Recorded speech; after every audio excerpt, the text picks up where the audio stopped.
So a little bit of a shift from Rwanda, but I spent the last year and a half working on the Aquarius, which is a search and rescue ship in the Mediterranean, in the central Mediterranean off the coast of Libya. It's a ship operated by SOS Méditerranée and MSF, or Médecins Sans Frontières. We have a crew of 30 people on board, and while everyone had a different motivation for wanting to be on this ship, the one thing we all had in common was we didn't believe anyone should drown or die at sea simply for seeking a better life. And people were fleeing for many reasons: war, conflict, poverty, and then those that made it into Libya were also subject to torture, abuses, arbitrary detention.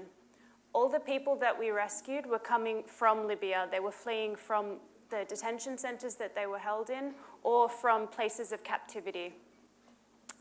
My time on board, so I had over 12 months on board this ship. I was the communications manager on board, so ideally my job was just to tell the story, tell the world what was happening at sea, what was happening to these people and why they were fleeing, and why we needed a humanitarian approach to this crisis. We rescued over 30,000 people our time at sea, which we started in February in 2016 and finished up December last year. It's hard to explain in 10 minutes everything we did on this ship, but there's one day that really stands out for me, and it's something that will forever be on my mind, and the pictures will always be in my head. It was Saturday, January 27 in 2018. And this day really illustrates the challenges that we faced as rescuers, as medics, as humanitarians on board this ship. It was when the simple act of saving a life was completely jeopardized, when we were blocked completely because of the dangerous policies that European governments had put into place. It's policies that are aimed at stopping refugees and migrants from making it to European shores. It's trapping them in Libya at any cost, and even if that cost is the lives of vulnerable men, women, and children. And it was these policies that cost dozens of people their lives that day. The next picture that comes up was something we got used to seeing quite regularly. This was one day before Saturday the 27th. It was an empty rubber boat that quite often we would come across. There was nobody on board. There was no sign if these people had been rescued, if they had drowned. What had happened to them, we never knew. Usually, if it was an NGO or a EU naval vessel, there would be markings on this boat so we would know that they had been rescued, the people on board had been rescued. But very likely, this was a Libyan Coast Guard interception. And with no information, we can only guess that they were forced back to Libya, if they survived. The next picture is from the 27th. It's at 5:20 a.m. in the morning. This is the bow of our ship, or the front of the ship. And the small little white dot is a rubber boat packed with over 100 men, women, children, babies on board. They came so close to our vessel, we could hear them screaming for help. We could see their faces. We could look them in the eyes. Yet, because of policies put in place, we were no longer able to rescue them, despite maritime law, despite human rights law, that we must rescue those in distress. We were not allowed. We were ordered away by the Italian maritime authorities. We were told the Libyan Coast Guard would be on their way and would take these people. It took some time before they got there, and in that moment we had to watch this boat as we waited for the Libyan Coast Guard to approach, knowing what was the fate of these people and knowing that we were helpless. We couldn't save them in this moment. So we left, and we watched as long as we could to make sure the boat didn't sink before the Libyans arrived. The next photo shows the Libyan Coast Guard vessel, and you can see it's already daylight by the time they passed us. We were ordered 14 kilometers away from the scene. We saw the boat passing with the people on board. After this moment, our team gathered, and we were incredibly upset in this moment, feeling powerless. We couldn't do what we were here to do. We couldn't rescue these people, and we watched them be forcibly taken back to a place that they were fleeing. But in that moment as well, when we sat around and talked about what were we doing at sea, how can we remain here, we had a call for another boat in distress. And this boat was exactly where we were originally patrolling and we were ordered away from. So it took us over an hour to get back to this location. The next photo will show you the scene that we came across. This is the rubber boat. Over 100 people on board, and they were waving and screaming at us for help. They were scooping out water from the boat, so already we knew they were in trouble. The next photo shows what we couldn't see, which was that it had already collapsed and that people were already in the water. There were people holding babies up, screaming for us to help them. Our rescue team were very quick to get to the scene, but it takes about 20 seconds for someone to drown and even less for a child. So we rescued as many people as we could that day. We managed to get over 100 people on board. The next few photos will show you the scene that our rescuers saw.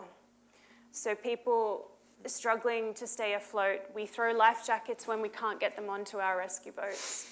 We had dozens of these life jackets in the water at this stage.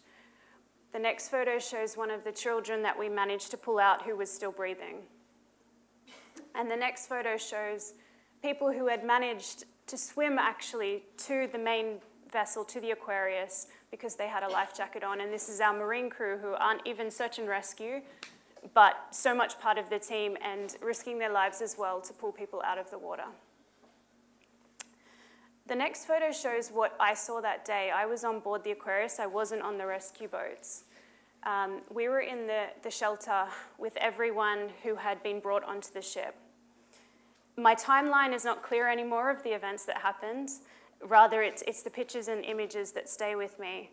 But I remember being alerted for the first people coming on board that we had a CPR in progress, that there was somebody not breathing and unconscious. We were trained for it. We did medical drills all the time. We knew how we had to react. It was after the third person came on board who was not breathing, we knew that this was a mass casualty and we would have a lot of people coming on. That morning, at least 9 people who had effectively drowned were brought on board the Aquarius. 6 of them were children, and they were all under the age of 10 years old.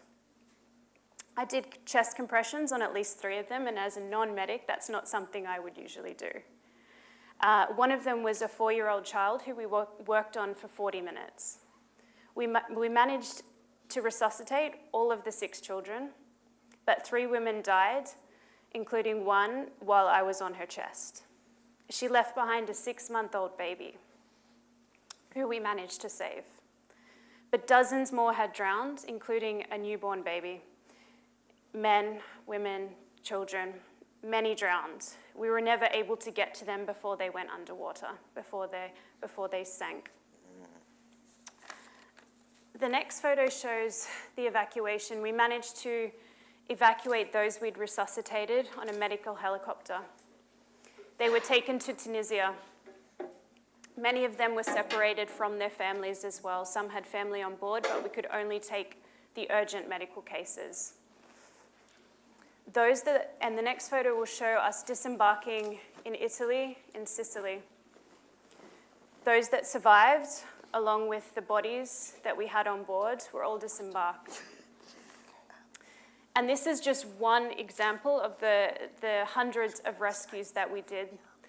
And I think it just brings into mind how we were blocked from helping that day and the questions that we asked ourselves after this rescue. Could we have responded to this boat sooner? Could we have changed the situation if we were allowed to do as we were supposed to and rescue people when we saw them? If we didn't wait for the Libyan Coast Guard, if we were able to get the first people, could we have got to them sooner? Could we have saved these people? It was European politics that dictated that day who would live and die. And this wasn't the only time this happened for us, and it's still the case today with search and rescue ships that are left out at sea. Right now, the Aquarius is no longer. It finished in December last year, under pressure to not be at sea anymore. We've been accused of being traffickers and people smugglers. We've been accused of being responsible for people drowning because we lure them to come, that we are encouraging them to come to Europe. Right now, you're more likely to die at sea in the central Mediterranean than ever before, and this is a time where there are very few NGOs left. Today, we try to get back to sea. SOS Mediterranean, MSF, will do everything possible to go back because those people in this photo, the team, are still dedicated and still believe that we should be at sea to save lives and that the simple act of saving a life should not be corrupted by politics in Europe. Thank you.